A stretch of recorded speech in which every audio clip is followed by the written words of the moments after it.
And that's great. How does it feel like, without getting too personal, working with family? Is that something that's a challenge or? Well, my sister was actually quite easy to work with. There were some moments where, I had to be the boss and kind of be like, yo, we got to work a little harder. But ultimately, there were moments where it was challenging and there were moments where it was easy, which is the case with any employee, right?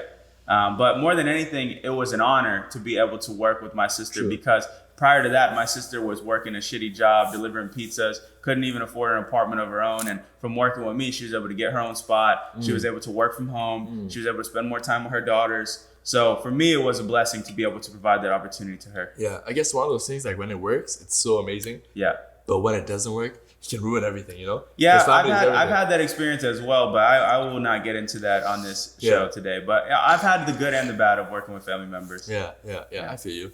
And it's also one of those things, but I feel like you're really good in the sense, like I've seen your kind of communication skills. So I feel like if you can, be a good communicator and stuff, you could probably make it work, And if both people are good and, level-headed. Well, who can you trust more than family, Exactly.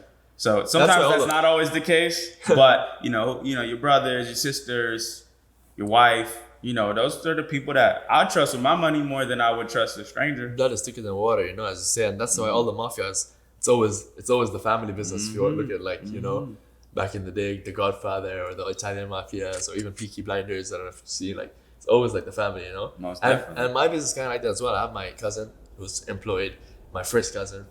He's like a younger cousin. He also does all of the admin stuff, and the other two people are sisters. They're siblings. They're not related to me, but they're from my community. Like growing up, I know them my whole life.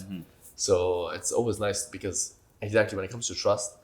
Yeah, what are you gonna do? Hire a freaking VA from the Philippines to manage your payroll and your expenses? A lot of people do that type of stuff, man. I don't knock it, but I'm not letting the VA get into my bank account to get me messed up. Yeah. Some people are very trusting like that. Yeah.